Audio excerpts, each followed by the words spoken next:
And hello! Welcome to Solo Playthroughs. It's time for the annual top solo games, according to me. Super excited about this. Getting it out a week or two later than I had hoped. Lots of crazy stuff going on in my life, but I am super stoked to film this today. I must say, I spent all day waiting for the 4,999 of my subscriber count to hit 5,000 so I can say I just hit 5,000 subscribers. I didn't. I'm assuming by the time you see this, I probably have. But wow, what a journey the last 3 years have been. Thank you so much to everyone who has been along for the ride in whatever form you have been able to do it, even if that's just watching this video as your first introduction to me and my zaniness. Welcome to my dungeon. I got my little Oriole shrine back here. That's right, they won't stop. That is a playoff towel from way too long ago. So we are due, excited about the baseball season, excited about these games, excited about the construction project that is about to finally end in my house. If you've been watching my live streams the last 6 months, you are well aware, and I am going to dive into this. Before I get to it, I do have my quarterly patrons shout outs, but to kind of make it a little bit more bearable for you to kind of listen to me, talk about how awesome my patrons are, I'm going to have a running list of all of the games I have put on solo playthroughs since I started in order of how I would personally rank them. And then we're going to get to the top 29. And why 29? Just like I did last year? Well, there are 29 officially released spirits in Spirit Island. Now, last year there were 24. There were 5 new ones, thanks to Uprising the Spirit Island, and thanks to, Greater Than Games for a review copy of that. So I'm going to have those 76 through 30 just scrolling over here. Can you believe I featured 76 freaking games in the last 3 years? So freaking awesome. So many review copies from publishers. If there is a review copy, I will put an asterisk next to it on that scroll, just so you can see what I got for free. Everything else, you could assume either I borrowed from a friend or I paid for myself. So let's start that scroll now. It's like magic. Absolute magic. Yeah, that one is down near there. Sorry about that. Don't turn this video off yet, please. So the 2 patrons I need to give a shout out to. First one is Thomas Willinger. Thomas Willinger was a patron of mine for a while, had to step away, came back. That means a ton to me.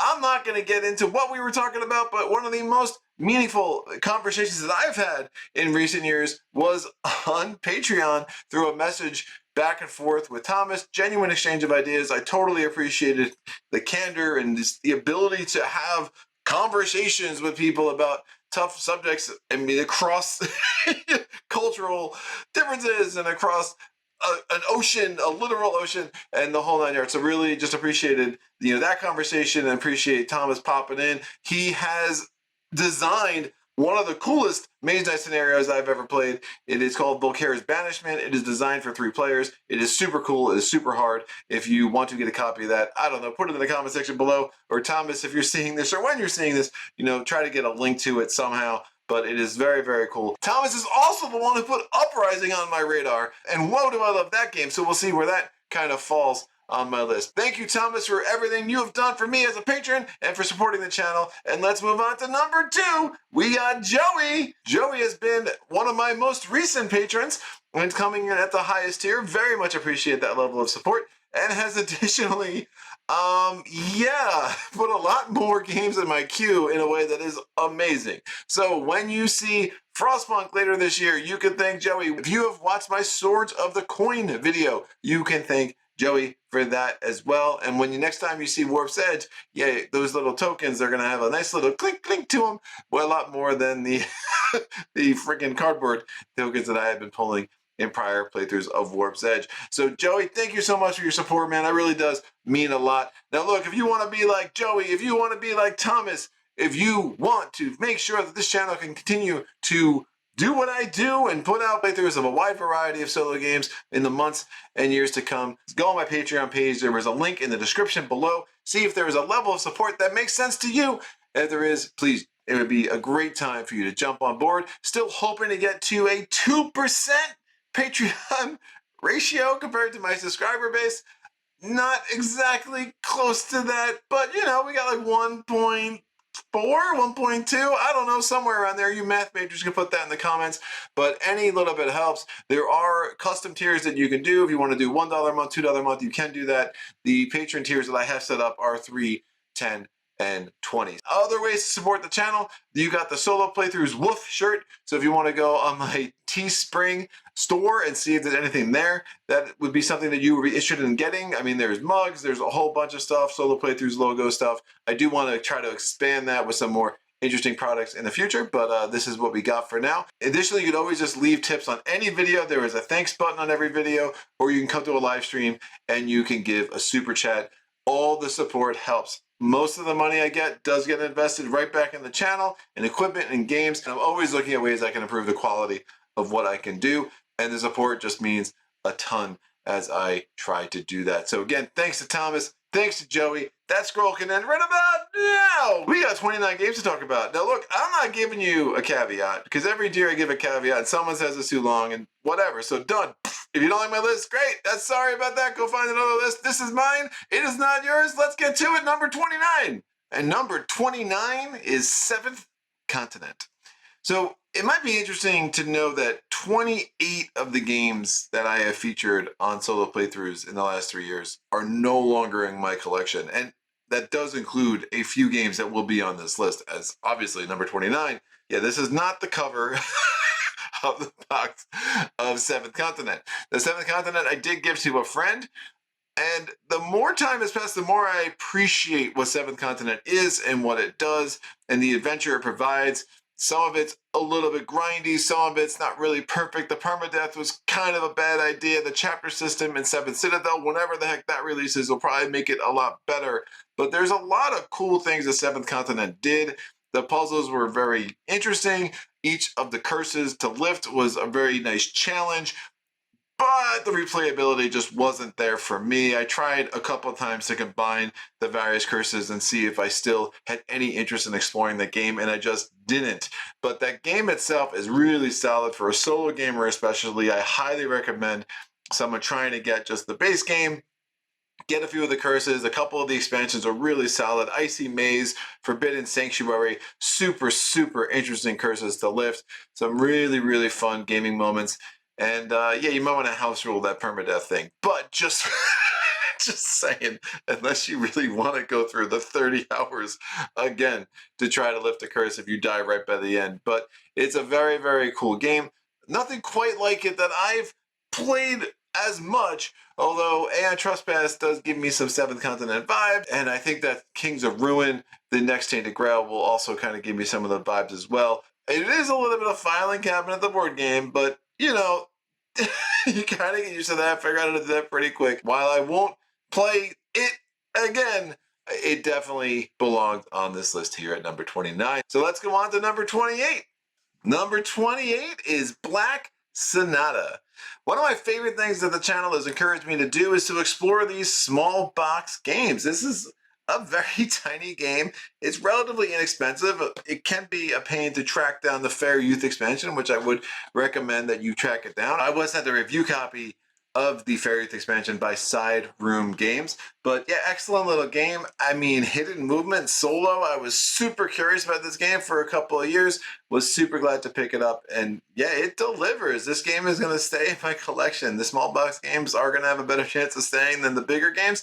But there is replayability here for me. That puzzle, you know, it's not something I'm going to want to play every week, but every few months, taking it out, you know, seeing if you can find the Dark Lady or the Darker Lady, whatever you're playing. And again, you throw in that Fair Youth stuff. Super, super interesting stuff. And it does feel a little bit like magic every time you peel over a card. You're like, oh, there she is. I found her again. And it's like, you kind of knew she was there. But it does give that little spark of, like, I don't know, it tickles the brain in a way when you actually figure it out just right. And you just kind of see those cards come together. Super, super cool system. So impressed with the design of it, the elegance of that design, and again, all the stuff the expansion brings to the table, literally and figuratively. So number 28, Black Sonata. Number 27 is one of the newest games on this list. It is Skyterror Horde, and I think I actually said it right. Skyterror? Skytier? I want to say tier, but no, it's terror. I don't know, one of those. Either way, this is a review copy sent to me by Giacomo over at Skyterror Games. Thank you. I did it again. Skyterror Games. Thank you so much to them. I am really enjoying exploring this one. I like the decks. I like the puzzle. I do think the end gets a little bit anticlimactic in a way I don't love, but that early part of the game, trying to get your allies out, trying to get that wall defended, and trying to, manage your mana and your cards to be in a place where you're making sure that you're protecting the castle enough. Super, super engaging. It's a fast-paced game, easy to set up, easy to take down. I'm very much looking forward to exploring the other factions. Now, I only have the retail edition of the game, so we'll see if I get the rest of the content for this game in the upcoming months. For now, tons to explore just in the retail version of the game itself. Big fan of it. Super excited to see what else is in this box going forward. So, number 27, Skyterror Horde. I said it right. Number 26 is Nemos War Ultimate Edition, and yep, no longer in the collection, kids. Sorry, it was time to move that one on. I had spent the time that I wanted to spend with it, and I was ready to close that chapter. But I will say, I can't think of another publisher trio of games. I mean, even Chip Theory, because again, Cloudspire and Too Many Bones, I'm all in on. I haven't really explored Hopamakas yet, but Chip Theory will probably replace this in the future. But as for now, like a company that produced 3 games that really just engaged me to a very deep level, the way that Victory Point Games did with Dawn of the Zeds, which, we might see later on this list. Darkest Night 2nd Edition, the observant among you would have seen that just on the outside of the top 29 looking in. And now Nemos War Ultimate Edition. Nemos War is a very, very cool puzzle. The unmitigated swinginess of the game with the score chasing was just more than I wanted to keep dealing with. And dealing with the weird phrase, but I couldn't think of anything better to say. So in the end, it was just falling flat for me, that aspect of it, but always found the puzzle engaging. The 8 motivations are super engaging. And, in a world of a billion solo games that exist right now, it just didn't have the lasting power for me, but super glad to have purchased it, super glad to have explored it, and super glad to have moved it on to someone who can do the same and explore and get a lot out of it. There's a lot to love about Nemos War. When you can get on one of those bold attack streaks and you're rolling good and you're taking down those warships one after one and filling up that tonnage track, it's a very, very cool feeling. And it was really impossible to not have Nemos War reflected on this list somewhere. So happy to put it here at number 26. Let's get to 25. 25 is Reckland Run. This was a review copy sent to me by Renegade Games, the 3rd installment in their Solo Hero series. There is another one in that series, which you will probably hear about in a little bit. But yeah, Reckland Run is a very cool, Mad Maxian game where you are running around on a vehicle outfitted with missiles and the like, because why not? And you are getting chased by a bunch of dudes who are up to no good and want you dead, so you better defend yourself. A lot of dice rolling, dice placement, injury, wound mitigation kind of stuff. Really dig what it does. There is a campaign built into the base game. There are 7 scenarios in there. The expansion adds 3 more scenarios. The story's fine. It doesn't try to be more than what it is. It's just pretty accessible and straightforward, and I have enjoyed exploring this one for sure. We will continue to get through the base game. I'm going to get the expansion on the channel pretty soon. It's a solid medium weight solo game that I would definitely recommend. Number 25, Reckland Run. Number 24 is Final Girl. Now, this is the cover from the Series 1 box. I do not actually have the Series 2 box, but maybe I will get some of that content in the future. I received this as a review copy after they had sent me a copy of a couple of the feature films, and I put a few videos on the channel. They gave me the rest of it at PAX Unplugged last year. Super appreciative of that. Now, look, Final Girl is very divisive. There are things I really like about it, things I don't. I do think the more straightforward feature films are the best. I think when they try to do things like fancier or more, I don't know. I think when some of the design decisions really are just an absolute miss for me, but I think there's a lot of thematic tie-ins to some of the horror film genres that I don't necessarily know, so I'm definitely open to that. But yeah, you're just doing a lot of dice roll. There's a little bit of mitigation in there, and you are trying to, save a bunch of victims and then hopefully save yourself and bring down that murderous maniac that is tormenting you and maybe your dreams and maybe your family and maybe your neighborhood and maybe the entire world. I don't know. There's a lot of crazy stuff going on, but it's a cool system. Never played Hostage Negotiator, so this is my first introduction to what the system is and what it does. And yeah, I like it. It's a quick little game, easy to get out, easy to put away. It's one of those that if you are interested in just finding the system, I would recommend getting a core box, getting a feature film or two. That's probably it. I don't know. Find the ones that you think would work the most for you, and just definitely see some of the reviews out there on the different forums, BGG comments, whatever. See what ones might not actually work for you. This is definitely not a game where I would like, oh, you have to get all of it. But dude, if you love it and you love all of it and you're gonna play all of it, that's great, dude. Like, that's awesome. I mean, I will say, like, if you have all of it, this series box is super nice. The playmats are super nice. All of it is super, super cool. So number 24, that's Final Girl. Number 23 is Last Bastion. Now, Last Bastion is just a wacky little game.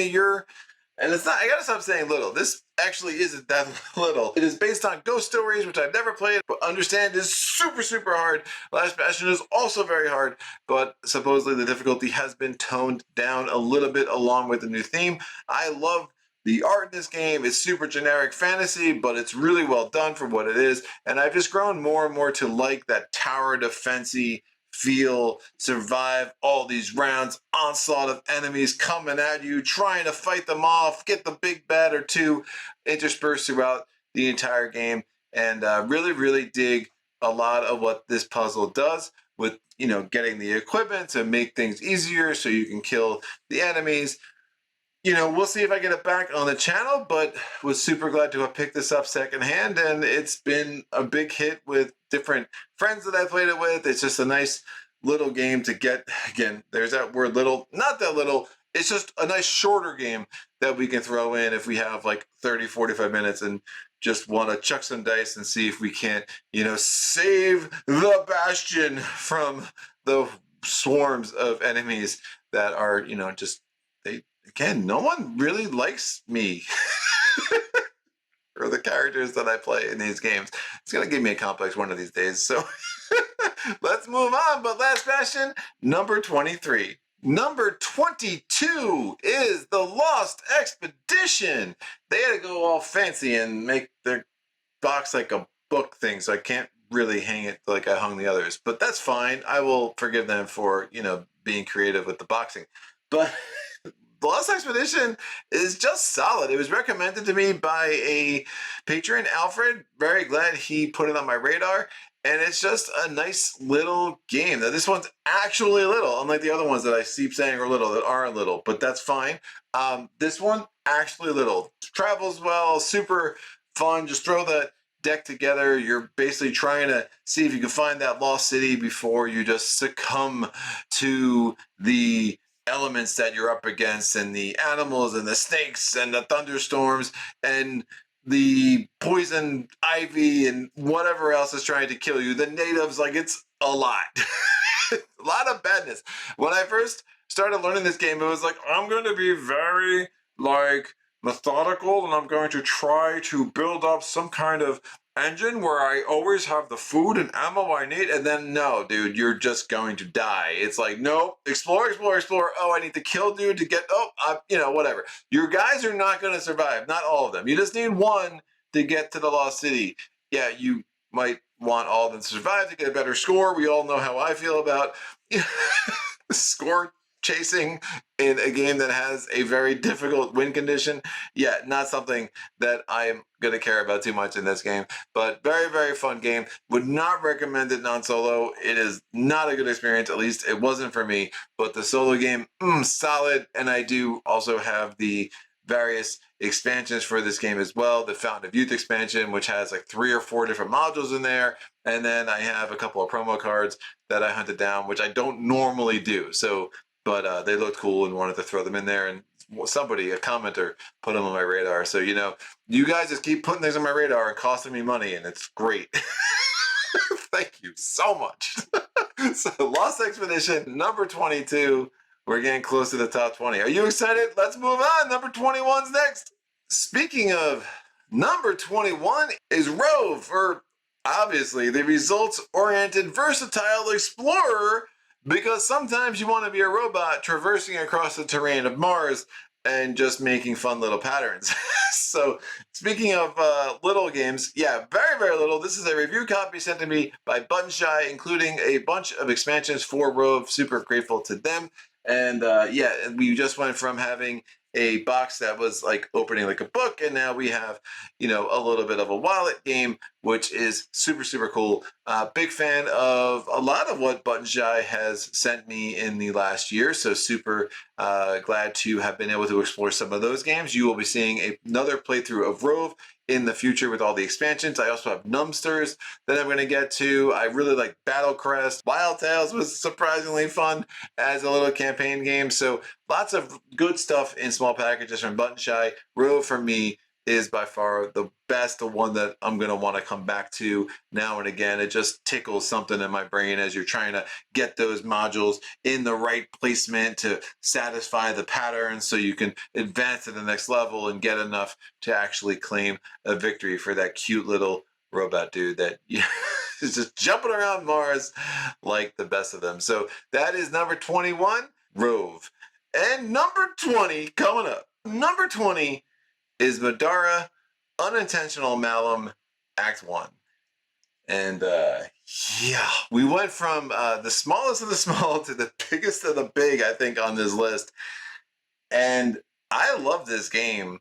I have already given my speech about the art. If you are curious about my more extended thoughts about some issues is a strong word, but discomfort that I have with some of the art, I did talk about that in last year's top 24 solo games. There will be a link in the description below for last year's top 24 games for those who are interested in how my tastes have changed in the last 12 months. Now look, Madara has fallen, and that is strongly a trend for me in that campaign games have fallen for me quite a bit. And it's just a time thing. I've grown to appreciate a lot more games that package a really, really solid experience in a one-by-one play session. Look, it can have a campaign mode. Maybe I'll do it, maybe I won't. But Madara is a big game. I stopped my campaign because I did find it a little bit too much for me to fully enjoy solo with all the other games that I was playing.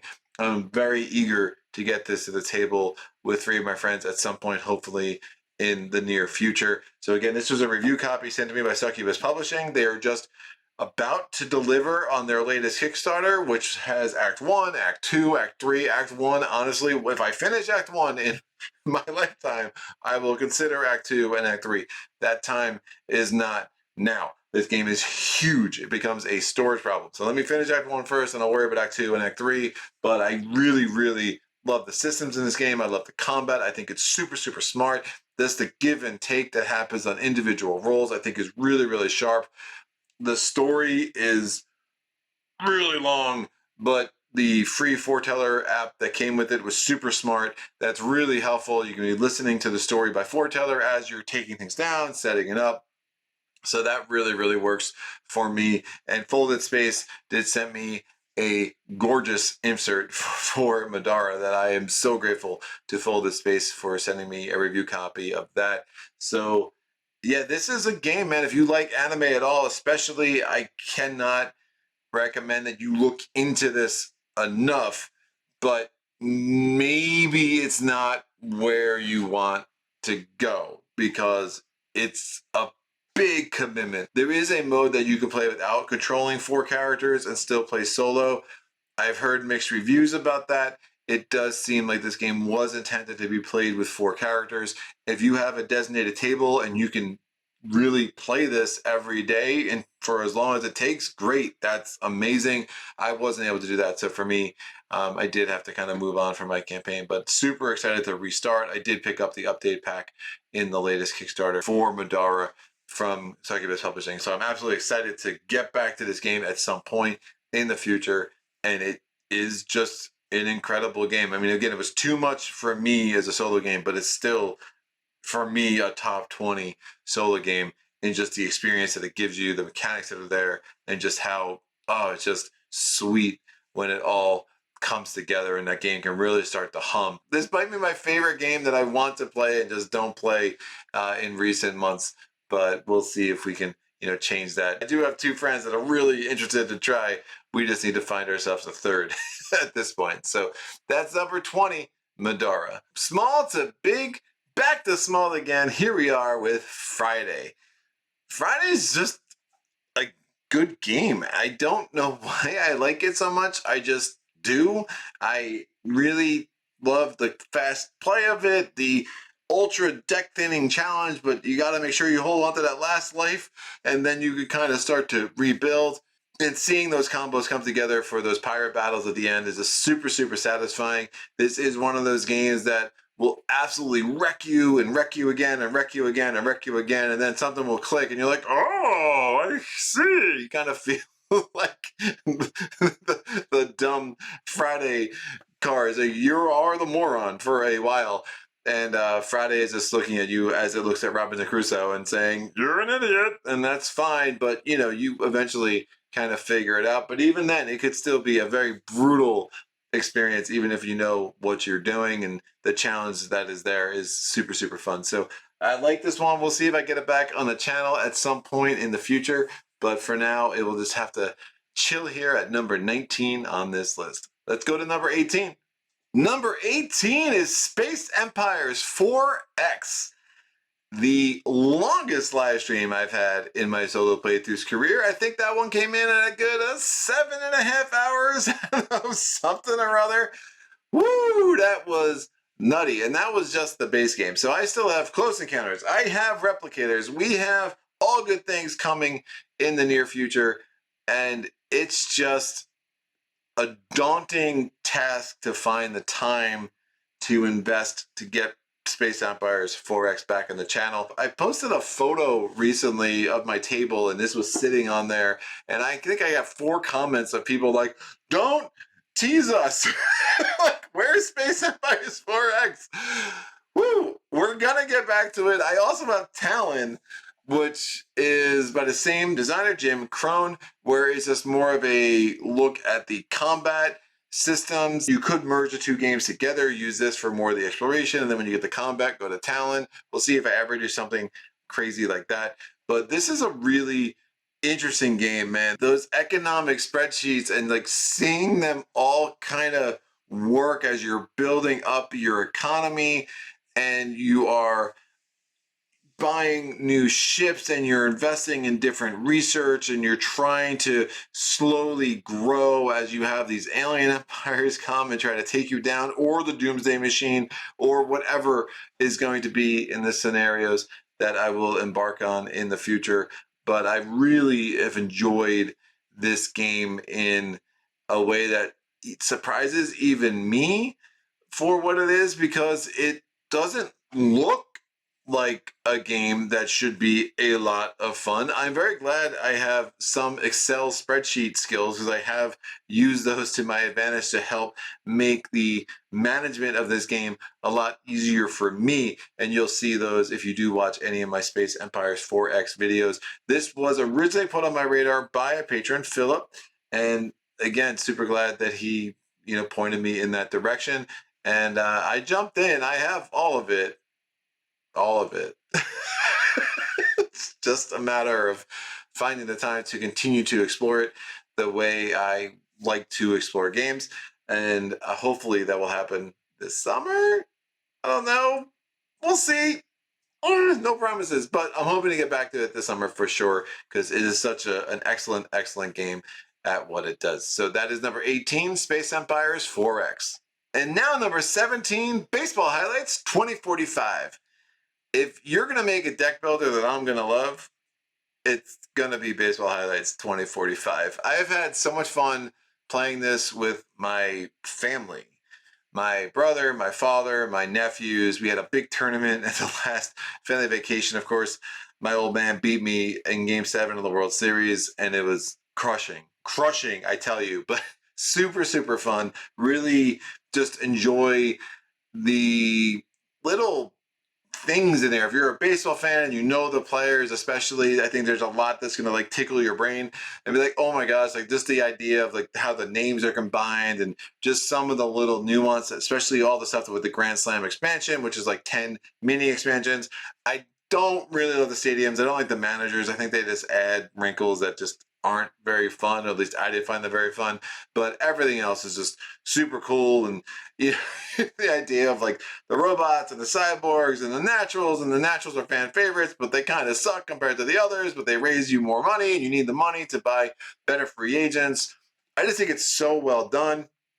It plays super quick, and again, just the variety that comes with the Grand Slam expansion is super, super cool. So I'm excited to get back to this at some point. We'll probably get it on the channel. I'll tell you what, if the Orioles keep playing like they're playing right now, you'll probably see it sooner rather than later, because I am more obsessed with baseball than I have been in a while. So, you know, it's been a good year so far, but you know, crazy, crazy times, long years, see what happens. But at some point, we'll have to get Baseball Highlights 2045 back on the channel because it's just that freaking good. So number 17, Baseball Highlights 2045.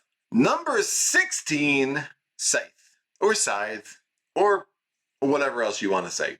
But I'm going to say Scythe because no one's ever fully corrected me. So that's about it. Scythe is another one of those games that I have grown to appreciate more as time passes, similar to where, again, this top 29 started when I was talking about Seventh Continent. This is where the solo journey started for me. And look, I've gone on to more complicated games. I've gone on to more complicated automas, even automas made by the Automa Factory. We'll see one of those in a little bit. But I still really like what Scythe does. It just does it so well and elegantly and in a way that's super accessible that I just really appreciate. I thought about selling all of my Scythe content in the past. I did sell the Rise of Fenris because I think the Rise of Fenris is hot garbage. But that's that's my hot take for today. We're gonna move on. But the rest of it, I just couldn't. I just like it. I will never get this to the table as much as I want, but I like it. You know, it doesn't totally work for my gaming group, but I like it. And eventually I'll take it out and I will play it solo because I want that experience, and for nostalgia, maybe almost as much as the actual enjoyment of the play itself. Again, this is where I started, and it's like, I need to get the 6 stars, and I'm learning how to read symbols, and what is that, and the Atoma's doing that, okay. You know, but again, you start somewhere, and now it's like, you know, that system's so simplistic, and that's great. I'm super curious about expeditions. We'll see what happens with that in the future. See if it also delivers on the solo mode. But you know, knowing Stonemaier and knowing their relationship with the Toma Factory, I have high hopes for that. So here we are with number 16, Scythe. Number 15 is Space Hulk Death Angel, the card game. Just love this little game. Again, another one that actually is little. So Greg using words that are appropriate is a thing that's happening right now.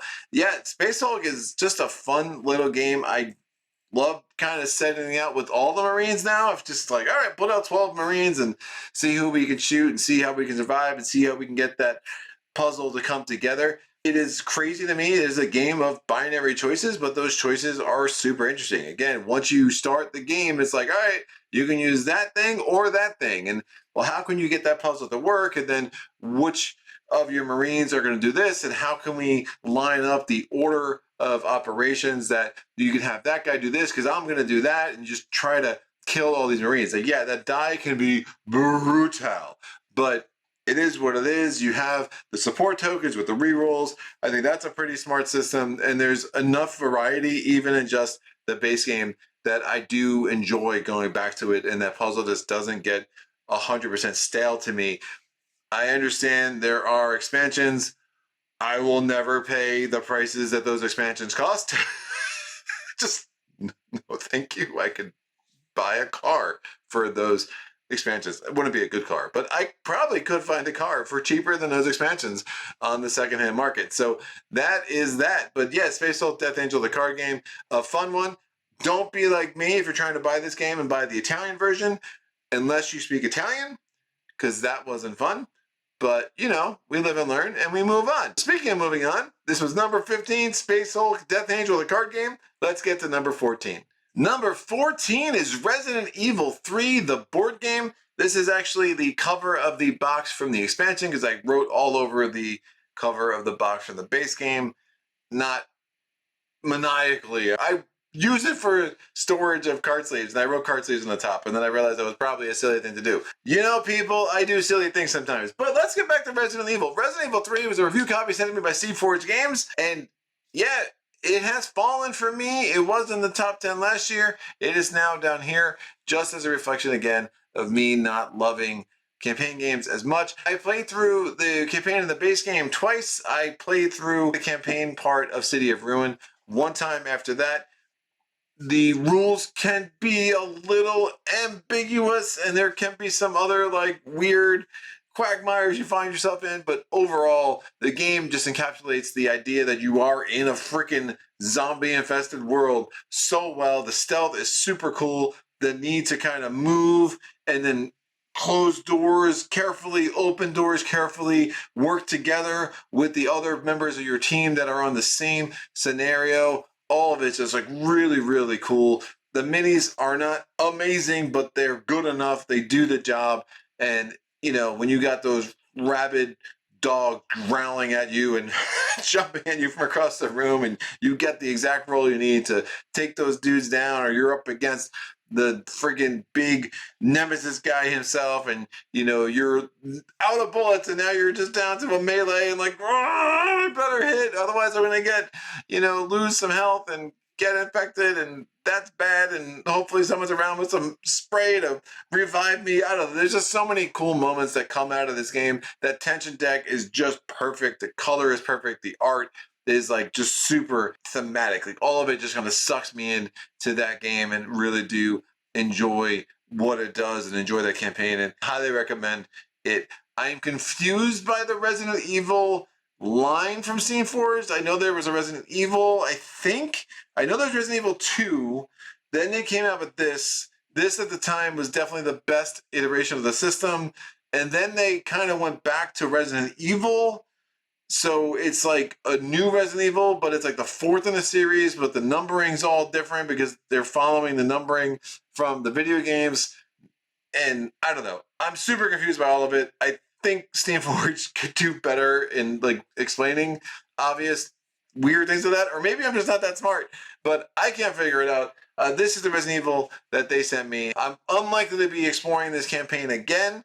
I'm kind of ready to move on from it, but super, super glad to have played it. Definitely belongs on this list here at number 14. Let's go to number 13. Number 13, Gloom of Kilforth. Now, Gloom of Kilforth is one of the more recent games to enter my collection. It was a review copy sent to me by All or Nothing Productions, so thanks again to them. I really love this game. It is definitely a Darkest Night 2nd Edition killer to me. Not that they're the same game. They just do a lot of similar things, at least for me. They give me that same feeling. Similar dice rolling mechanics. I find Gloom of Kilforth a bit less grindy at times. That Darkest Night can get into a grindy cycle where you just can't find clues. Now, Kilforth, you are also looking for things, and you're looking for keywords, and you need to plan ahead a little bit, and you usually can gather the keywords you want, but they might not be in the right location, and you have to somehow get there, and you have encounters that are coming at you, making your life hard, and losing health can be super dangerous in that game. So you have a lot to manage. The stakes are high, I feel like, on every turn in a way that's super cool. And there are only 25 turns to get everything done you need to get done. And that includes 4 chapters of your personal saga. That includes a finale to your personal saga. And then you somehow, hopefully, have made yourself strong enough to take down the freaking Ancient, who is awful. They're just awful. I don't know what Tristan Hall's trying to do to us, but man... really bad, but it's super cool, and when you do it, it just feels really, really good. So, rulebook, go garbage. If I was making my top 29, as far as rulebooks, it would not go well for Gloom of Kilforth. But as I've said on my playthroughs of Gloom of Kilforth, Tristan Hall is the man. He's always on the forums on BGG and elsewhere. He has answered all the questions he gets, and it's really, really nice to see a publisher and designer really support their games the way Tristan does. And eventually you can figure it out. Once you do and it clicks, look, there's some rules, nuance, and things. I'm still going to figure some things out as we go here, as I explore this game. But really, again, get yourself playing this game. It's really, really good. There are 2 more games in the series. You have Shadows of Kilforth and Call of Kilforth. We'll see where I go if I want to go to the next step in the series. But for now, still more to explore for me in Gloom of Kilforth, and happy to have it in my collection and happy to have it here at number 13. Let's go to number 12. Number 12 was my longtime number 1. It's still number 1, just now has a 2 after it. And that is Arkham Horror, the card game. Yeah, it's funny. My top 10s, Arkham comes up, and I always feel like I need to explain why it fell so much more than why I like it so much. And that's probably just a bad trend. So I'm going to try not to do that too much.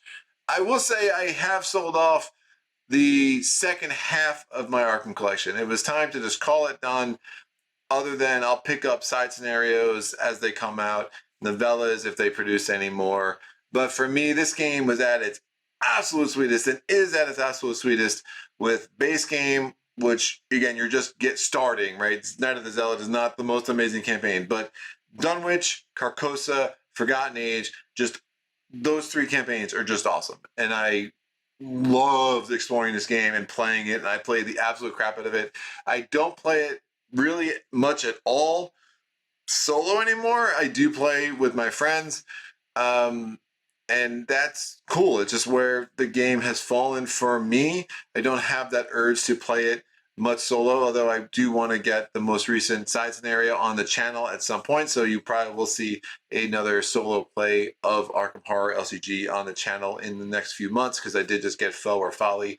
But this game is just cool. The moments that are built into this game where you're like, just think about why this card does that, or that attack does that, or that investigator does that. It's like, oh, that's so cool. The wedding of theme and mechanics that is just sprinkled heavily throughout the core of this game just never ceases to get old to me as I play it and as I explore it. I'm way fonder of some of the original investigators in the first few cycles, and those investigator card sets. The later card sets just feel a little bit cheesed, overpowered, or redundant to me. So like, I really liked my smaller collection, which is why, being nostalgic for my smaller collection, I was kind of happy to sell off the second half of everything that I had and kind of keep it simple. So it also takes up a lot less space on my shelf now, and that's great. That is a good thing. So I could still get my Arkham itch and just didn't need all of it. But yeah, Arkham, it's gone from 1 to 12. It might continue to fall in upcoming years, but it will never be too far from the top of this list, because it's just an awesome, awesome game. So Arkham Horror, the card game, number 12. Number 11 is Gloomhaven, Jaws of the Lion. And yeah, campaign games have kind of fallen for me. This was a lot higher last year, so here it is down at number 11. So outside the top 10, but this is a campaign I will for sure play again. Get that Gloomhaven itch, and you can knock it out. It's only like 15 scenarios if you're playing it through. I've played this campaign 3-4 times. I will play it again for sure. Might not be for a while. My friends and I have a lot of Frosthaven ahead of us. So I'm kind of getting that Gloomhaven itch scratched pretty well these days. So not really that eager to jump back into Jaws of the Lion, but just what an awesome game. I still marvel at how Isaac Childress just kind of threw 4 new freaking characters in a box and threw these scenarios together and like, yeah, let's put it up for $50 at Walmart, and this is what you get. You can get it for a lot cheaper now. Highly, highly recommend this game. Even if you're like a seasoned Gloomhaven player, it's so good. Now look, again, you're also probably busy with Frosthaven right now, so maybe not right now, but if you get it for cheap and store it You know, this campaign's solid. The story is great. I think this is better than the original Gloomhaven. I do think Frosthaven is better than this. Frosthaven is super awesome for me so far. I just think it's by far the pinnacle of the system, and the design decisions that were made to tweak the system were so smart. But still really love Jaws and what it did to streamline the system a bit, make it more accessible, give you that book for the setup. This is the one I want for solo play for sure, because you can get it out, get it played, and get it away so much quicker. It's just a great game. And the story is not going to win a Pulitzer, but it's solid, it's discernible. You kind of see what's going on, you get invested, and hopefully you can get to the end of that campaign and pull off a pretty resounding victory. But yeah, it's a good one.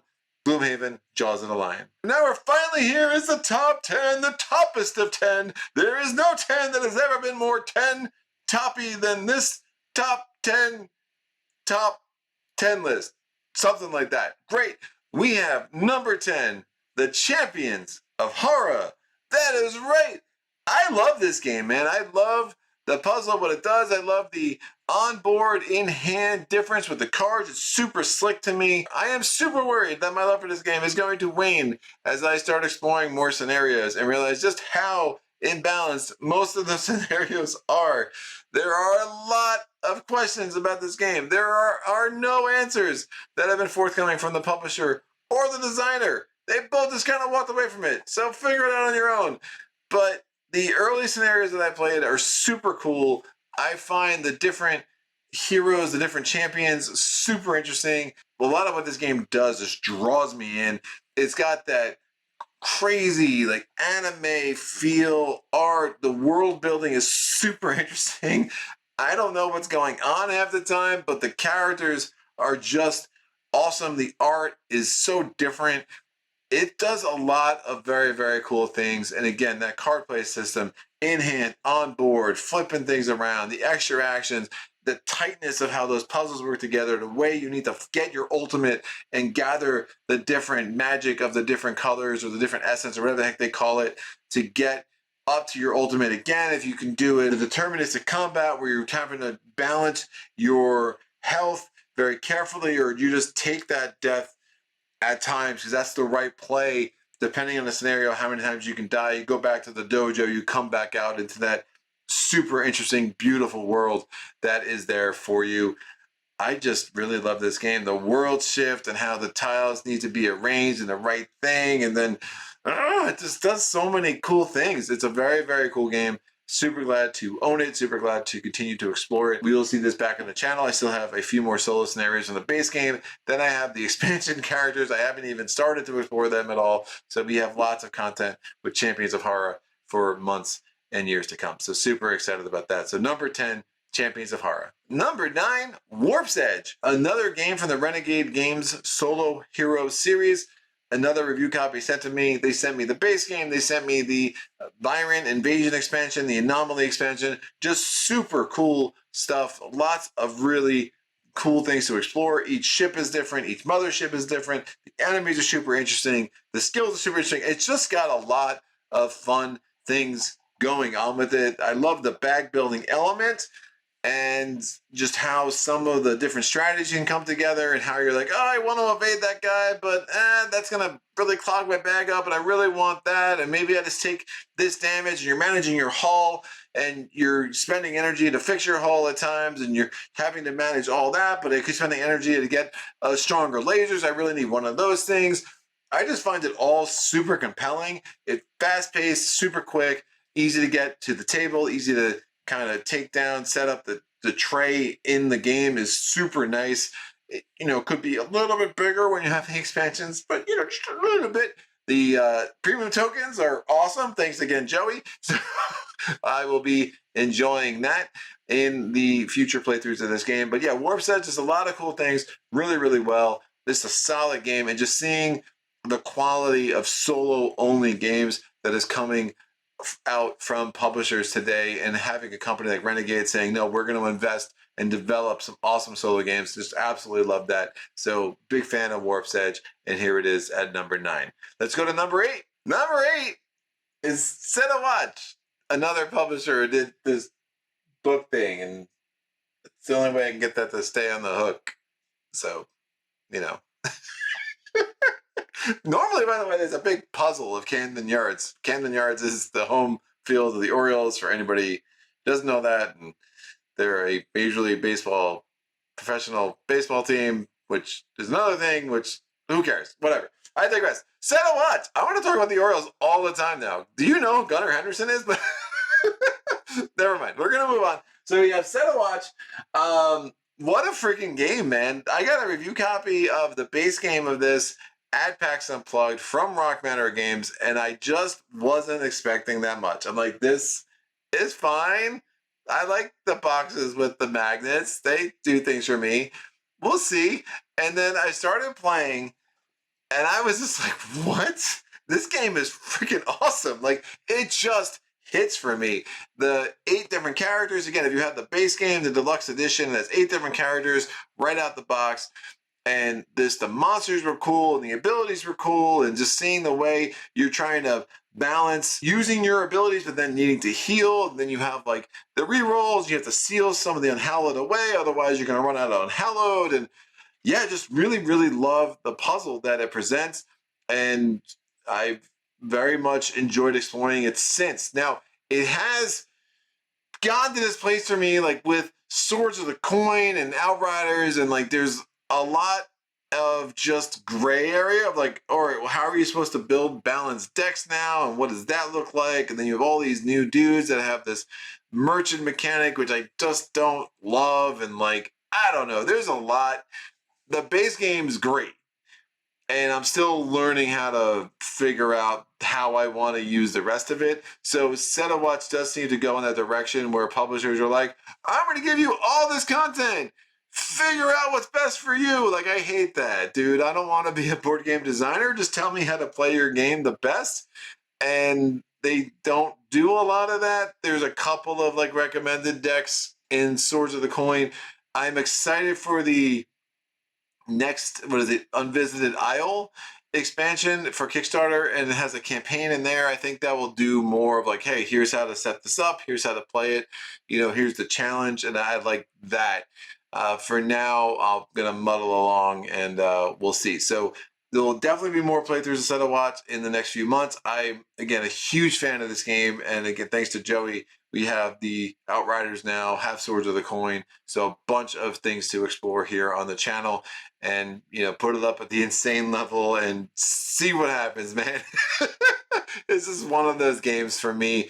It's really fast paced. You have like 9 mini puzzles as part of this one log saga as you're going through on your journey and trying to get up to the final location where you can take down all the creatures that are inhabiting the land and making life awful. They must be banished and sealed and vanquished from this world because it is ours. That's how Set a Watch makes me feel. So that is number 7. Yep, nope, 8. Number 8, Set a Watch. Number 7's coming up. Number 7 is Too Many Bones. That's right, except when I want bones and I can't have any bones, and then when I don't want bones, I do have too many bones, and I'm like, too many bones, and then, yes. I digress, and Too Many Bones is awesome, as long as you're not forced to play dangerous darts. Then it's not so awesome. But other than that, it's really freaking awesome. I love this game. I really enjoy so much about diving into the different gear locks. Some gear locks, like I loved exploring them, then I won't play them very much. And then others are just like, man, I just love that puzzle. Dart. Oh, dart's so fun. Really, really cool. I do have all of the published content for Too Many Bones, except for the Automaton of Shale and Riffle. And I'm kind of good with that for different reasons, but yeah, everything else, and I backed Unbreakable, so super excited to get the rest of that. Should be very cool when all that arrives. And I think my next top 10 will be a top 10 true solo gear locks, and I'm sure whatever I say will be wrong, so I'm really excited about that one. It'll be fine. But yeah, this game is just really nuts. I do wish the gameplay was more predictably awesome, right? There is an unevenness to this game at times where you're like, like it's super zany, it's not super balanced.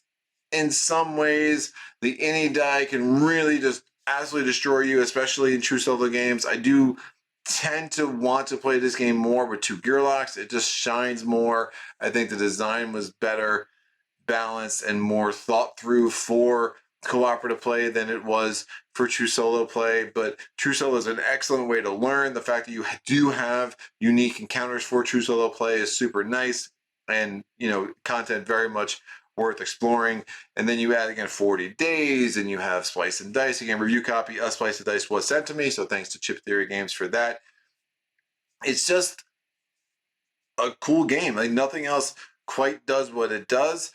The level of zaniness is beyond what I would normally want in a game, but I just kind of like, okay, I put up with it more in that game. It might still drive me a little crazy at times. If I see that freaking needy kid one more time who's going to take my health away, no, I don't want your freaking kid. I don't need the kid.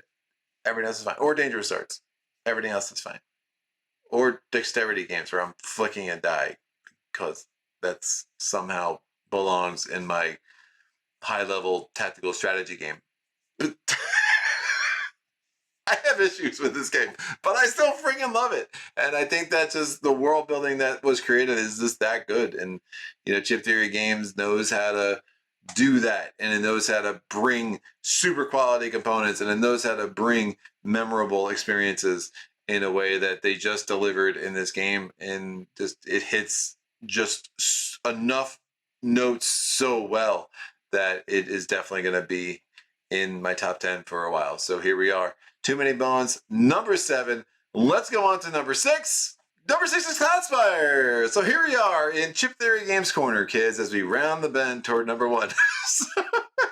On your left, we have some beautiful Gerlachs. On your right, we have some angry trees and ogreish brutes and uptight stuck-up birds. Oh, and don't forget, we have a religious cult that we also need to say hello to. And, yeah, that's great. It's just, I love Cloudspire. It does edge Too Many Bones for me, and that's pretty consistent. It's a pretty big edge, actually, for Cloudspire. When I first started playing it, I was like, if Maze Knight and Too Many Bones had a just amazing baby, it would be Cloudspire. And yes, that's a little overly reductive. I understand. It is not a perfect analogy, but it's still something I resonate with, and still something I think. It's so puzzly. The deterministic fighting, for the most part, is super sharp. Yes, you do have the die rolling from the spires. I get it. It's still fairly deterministic, even in that sense, although there does infuse like the randomness and a bit of luck that goes into it. I love how tight all the scenarios are. Now, I don't love all the scenarios, but they're designed in super interesting ways. They ask you to do different things. They force you to explore different limits within each faction and more abilities within each faction in a way that I really, really dig. I've only played this game competitively once. I have my obligatory rant about that. It's terrible. It's garbage. And I don't understand why that was designed the way it was designed. I just got smushed, and it put a really bad taste in my mouth, and I was like, what is this? I do want to play it competitively again. Of course, I need to get my friends up to speed before that would be even fun for them. But I have played this cooperatively with my friends, so there's more cooperative scenarios I would like to explore. I have a bunch more Cloudspire that I will get on the channel in the next year plus as I continue to move through the various solo scenarios. It has been an absolute blast working through the solo scenarios up to this point. And thanks so much to the Cloudspire community and people who have watched some of my playthroughs and kind of pointed out some things here and there as I've kind of grown into that game. Because, yeah, there's a lot. There's a lot happening in Cloudspire. But yeah, it's a great freaking game. It is the Chip Theory game for me that I'm most excited to play, get on the table. I really can't wait to continue to dive in to these solo scenarios with the different factions. We get Grove Tenders next, baby, then Greed, Horizon's Wrath, and the Uprising. I mean, there's just an unbelievable amount of variety just looking at those faction mats, and you're like, oh, this is going to be really, really fun. So Cloudspire, it's a great one for me, number 6. And number 5 is Uprising, Curse of the Last Emperor. One of those two. Emperor. Here it is, Thomas, number 5. Remember I mentioned earlier, this was first put on my radar by Thomas Willinger. Whoo! I had no idea what I was in for. I reached out to Nemesis Games. I was like, I'm interested. What do you say? And they were like, great, we'll send you everything. Dude, I love the guys at Nemesis Games so friggin' much. Dirk, Cornelius, Pavel. Pavel shows up and taunts me and gives me rules clarifications in real time in my live streams while he's putting his babies to sleep and all of it, and just super cool, man. Those guys are freaking awesome and happy to support them. I did go ahead and back all the expansion content that is in the most recent Titans expansion. I forget the full name of it, but Rise of the Titans or something like that. But it's going to give you more factions and more like modularity with like little things here and there that just all looks freaking awesome. I love the base game of this. They sent me the base game. They also sent me a review copy of the Arch Nemesis expansion. I like the Arch Nemesis. I don't love it. So like I'm happy for the variety. Like sometimes I'll play with an Arch Nemesis, sometimes I won't. I think I'm on a pretty big losing streak without playing with the Arch Nemesis on the channel, so I'll probably keep playing without one until, like, you know, I win a game. See what happens. It's such a cool game, man. The different factions are just so interesting. And it's one of those games where the asymmetry is like deceptively subtle. And it means, and what I mean by that is it feels like they all kind of play the same. And then you start playing the game more, and you start learning like what's happening, and you start seeing the different skills of the different leaders that each faction has. And each faction has a female leader and a male leader. You can choose which one you want to play as, but they also have different abilities within themselves. And it's absolutely wild to me just how different these factions can play and the different strategies you need to kind of learn and adopt to play each of them well. And it's super cool, man. It's just a great game, and you're trying to balance the Chaos versus the Imperials, and the Chaos and their Horde, and the Imperials and their Legion, and trying to get them to fight each other at times in a way that's strategic, but doesn't give too many points to one side or the other, to make sure that you can still surpass both of them and emerge victorious with all of your factions, because that's what you need to do to win the game. It's just such a freaking cool game, man. And then you add the Arch Nemesis, and you have the Kraken like destroying the lands all around you, and the Harvester just like throwing these freaking annoying skeletons at you and trying to wreak havoc on your havens, and you're trying to defend what you can. It's just super cool, man. I love the experience of the game, and how a lot of times the game is going to be won or lost, and you know how you're manipulating the items that are available, and how you're taking advantage of the various quests that are available, and the strategic thinking that needs to go into all 4 chapters. I mean, you can't play a shorter game. I just like that 4-chapter game just feels like the natural arc of where the game starts and where it ends. So that just kind of works best for me. But it's cool. It's a game I just absolutely love. I love the challenge of it. I love the fact that it's not a campaign. It's just like, hey, here's a one-off, make it happen. And that just seems like it bucks the trend of a lot of high production quality games that come out now. And then you have, man, talk about that production. That is like the nicest cardboard these fingers have ever touched. The faction boards are awesome.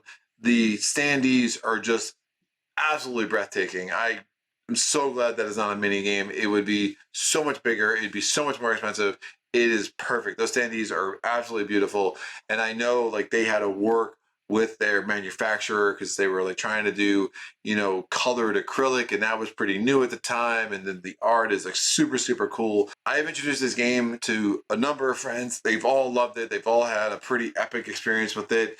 And it just hits, man. And those dice are big and they're chunky, and you're trying to get those freaking skulls and try to not roll too many lightning bolts for your opponents at different times. And oh, it's super cool. Like every game has like these highs and these devastating lows, and it's all wrapped up into just such a cool package made by great dudes in the industry. So I'm happy to be able to have featured Uprising as I have, and I'll continue to be talking about that game in the upcoming months because I just love it so much. So that is number 5, Uprising: Curse of the Last Emperor. Number 4 is Gaia Project. Now I'm at the point, I started thinking about this probably about 2 games ago as I was filming, that I just wonder what percentage of viewers can have predicted these numbers, right?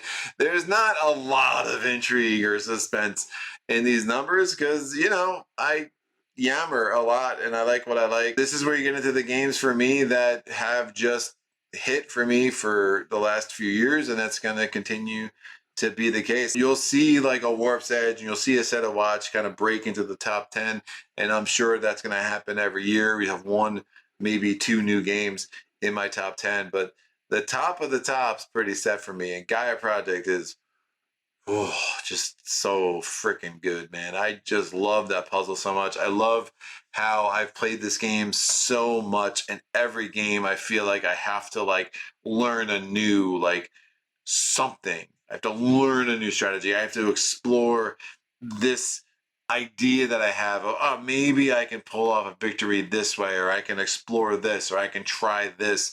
And I've just had some cool freaking games of this on video, man. Like in real time. It's like the number of times like I'm definitely not going to go up that track, and it's like, oh, guess what, guess I'm doing a knowledge track anyway, a knowledge research area anyway, when I just didn't think I was going to do that. But that's what the game kind of dictated, because it's like, not only, hey, how can I build the coolest thing, but I also need to get points. Like, how can I build the coolest thing by also getting enough points to beat this Atoma, who is just feels like a living and breathing player, because Atoma Factory just did such an awesome job in developing that Atoma, and it's so slick and it's so smooth and it's so easy to manage once you know what you're doing. It's so good. Like, I just absolutely love that Atoma. You do not have to spend too much time in that game managing the AI.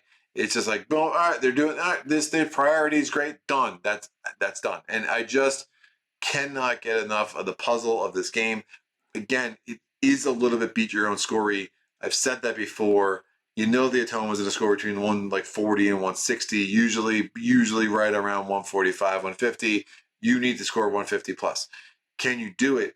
But the puzzle is like so engaging, and the game just plays so different with the 14 different factions and figuring out how they work, and factions that, you know, I used to be really bad at, seeing myself get better with them now, and factions I used to be good at, but like seeing myself having to relearn why I was good with them. And like, it's something about this game that is so deep and so interesting and so good that I just cannot tire of that puzzle and what it presents for me. So Gaia Project is number 4 for sure. Let's go to number 3.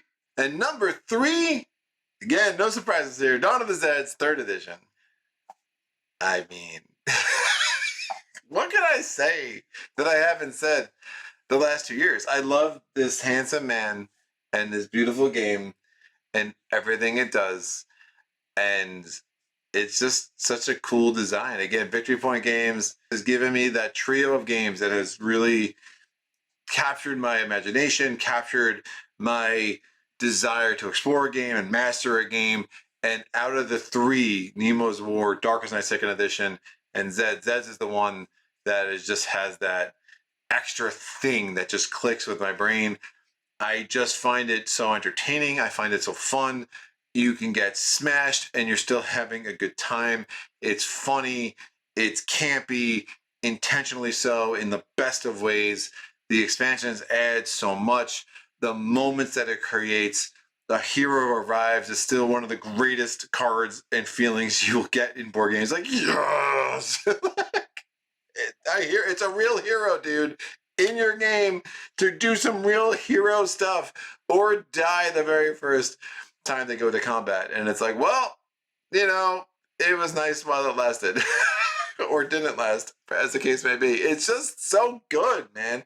And Herman Lutman has shown up in my live streams, and that was super cool. And comments that he's made on my videos over the years. And Alan Emmerich as well has done some things to really help correct some misunderstandings I've had with a couple of the Victory Point games. So I appreciate the support from the design team like that. And it's a great game. This is hard to track down. The expansions especially can be hard to track down, but I cannot recommend it enough. I have said recently that if I do nothing else with this channel but convince more people to try this game, I consider that an accomplishment. So here we are. I'm saying it again. Man, go try this game. It's so cool. There are 5 levels. It takes you through the learning curve. And then once you hit level 5, you're never going to go back, because the whole game is just everything, man. In some games, it's you're going to develop a super weapon, and you're going to get those Z streets, and you're going to get those brass knuckles, and other games you're just going to be a brawler, and you're going to have the ability to heal, and you're going to build a bunch of barricades, and the Rangers are going to show up as a special military civilian group, and they're going to do their thing, and you're going to get another hero, and the train's going to do everything you need to do to help protect you as a mobile defensive terrain. I mean, like, this game, dude, like, how does it all exist, and how does it all come together, and how does it all make sense? And yes, like, all of that doesn't mean for some rules overhead, and it can feel really fiddly as you learn, but man, when you learn the dance that is this game, oh god, it hums. It's just so cool. And yeah, it could be some long games. You're playing the epic modes. You can, again, tone that down, play shorter games, do whatever. There's just so much that's given to you in that rulebook of different ways to set this game up for various difficulty levels and game length levels, that all of it's really, really cool, and just can't recommend it enough. So number 3, Dawn of the Zeds, 3rd edition. And number 2 is Spirit Island. I feel like I should have had more fanfare or put up Mage Night and there's, just joking, or done something. I don't know. I just feel like, I don't know. This is like one of the worst kept secrets that I've had in the last few months. I'm dethroning Spirit Island, and it's being replaced with another game that you may have heard of. We'll see. I love Spirit Island. I love the puzzle it has, and the different adversaries, and how Branch and Claw and Jagged Earth have just added so much in variability and variety and ways to engage with this game. And Horizons was a really nice product, and we're adding Nature Incarnate. I feel like I'm just fatigued with Spirit Island a little bit, which is why it's sitting here at number 2.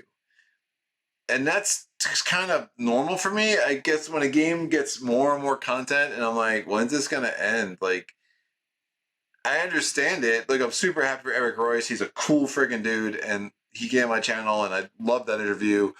If you want to find that on my channel, if you never saw it, it was during a Volcano playthrough live stream, probably 2 years ago at this point, and he gave me 45 minutes of his time and was like super gracious. I screwed up the beginning of it, and he just was like kind of like fine with it. What a cool dude. Super interesting. I could talk to that dude for hours.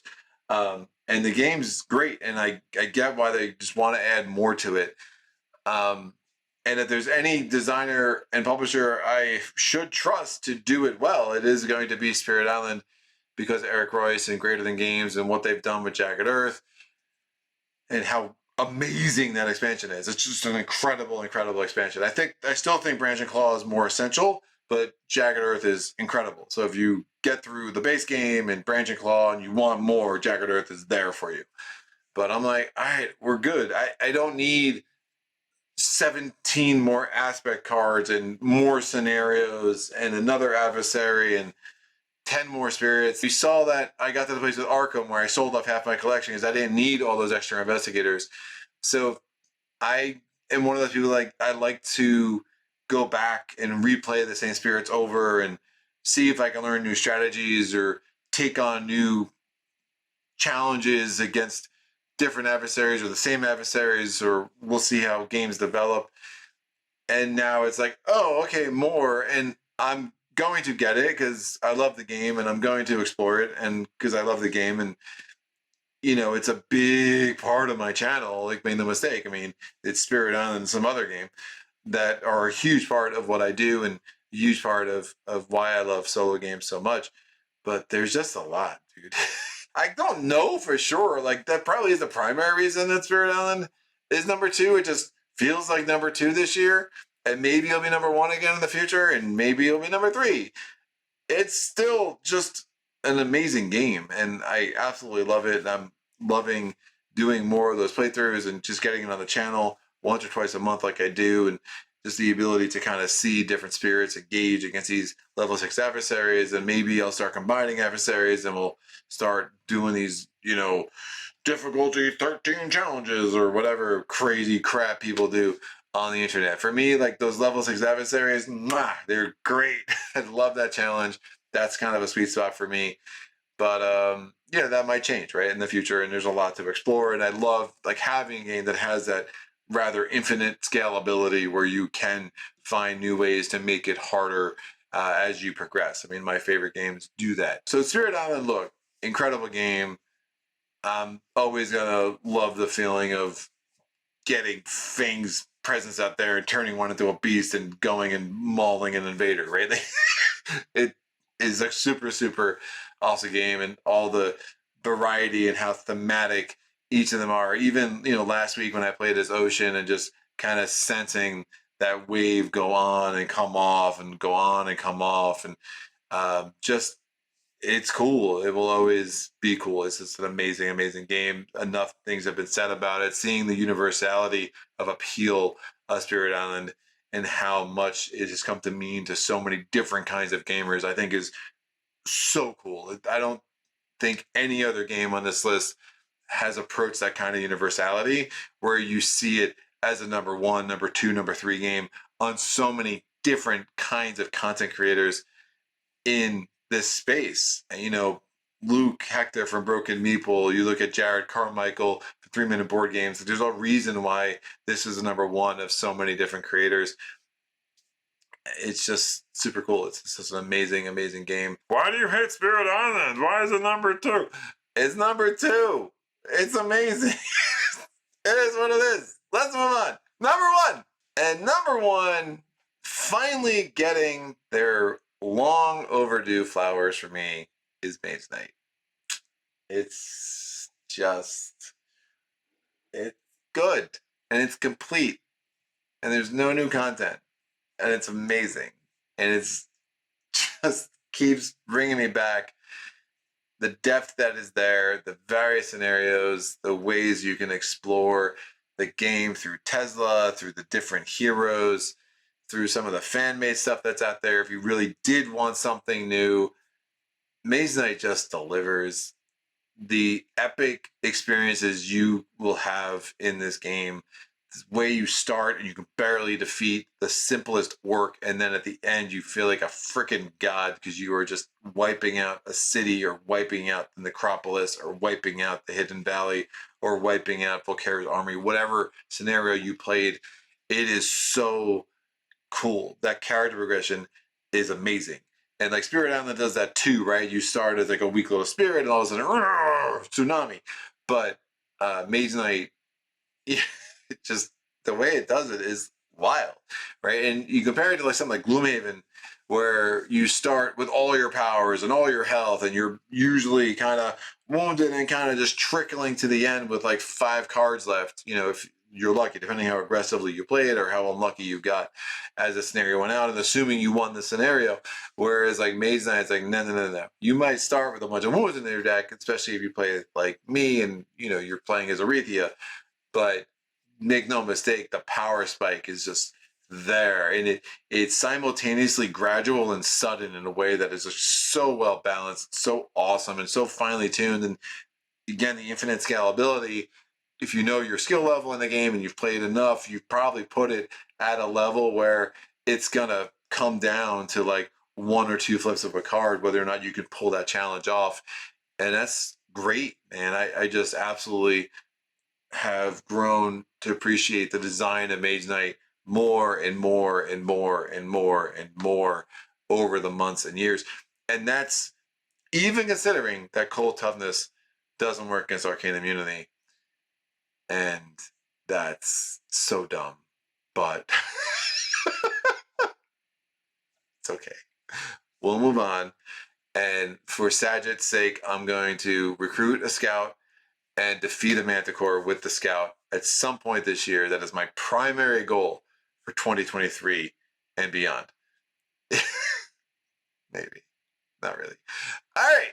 This was absolutely amazing. I cannot communicate enough how wild this journey of solo playthroughs has been. And I genuinely mean it when I say thank you to people for just caring enough. I hope that I have helped you learn a game, enjoy a game, experience a game, find a game you wouldn't have found about otherwise, see a game and realize, heck, I just saved some money because that game isn't for me. Whatever. I hope this channel has done some small bit of something in your life, even if it's just like, dude, like you're having a rough day at work and you want my blabbering in the background to get your mind off things. Like, dude, that's awesome. Like all of this has been super cool. And I hope it has done something for you because it's just done a lot for me in these last few years. And, this video is the thing I look forward to the most. As soon as one's done, I'm already like, all right, what's my top 10 for next year going to be like? Because there's so many possibilities of games and new ones coming out and ones that I'm just waiting on. And, there's the crazy, like how, like, you just kind of go through these things as a gamer. You go through these cycles as a gamer. You go through, what you used to like, you kind of start liking again, or you don't, and then you sell it or you move on. Like for me, like I will never want to be someone who has like a huge collection of hundreds of games, right? So for me, there's this constant evaluation process of where does the game fit? Will I really play this again? Man, I love that campaign, but I'm probably going to sell it because, I just don't want to come back to it, like stuff like that.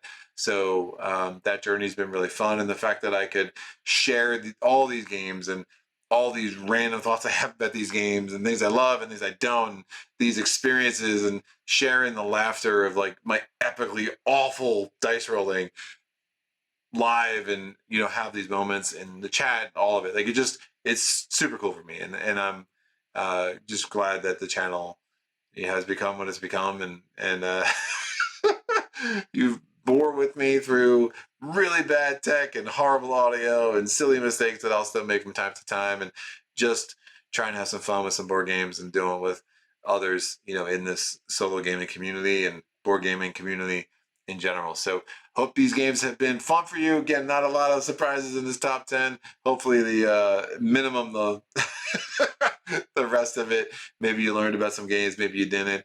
Questions, comments, epiphanies, please put them in the comment section below. I will always get back to you as soon as I can. And we'll be back. I got a lot planned in the upcoming months. Bunch of review copies that have not made it to the channel yet that will definitely be considered for this list next year. And that includes a couple titles from Steam Forged Games. We got Dark Souls. We have Bard Song. I got Aeon Trespass Odyssey. Really excited to dig more into that one. I got through the 34-page tutorial and the 82-page instruction book. Just absolutely bananas. Just other games that have been sent to me by publishers and games that I picked up on my own. We have Bullet Heart, we have Coffee Roaster, we have Gollum. Again, we got more Space Empires 4X to go through. We got Etherfields over there. Just so many games that I'm psyched to get on the channel in the upcoming months. So if there's one that you want to see, look, go on my Patreon page. There's a link in the description below, as I said before. There you'll find a public post for every month. So you want to go to May's public post and you can see the upcoming titles that I'm going to be planning to feature in the next few months and beyond on solo playthroughs. If there's a game that you really want me to jump the line, just put it in the comments, man. I can't promise it, but I do consider stuff like that for sure.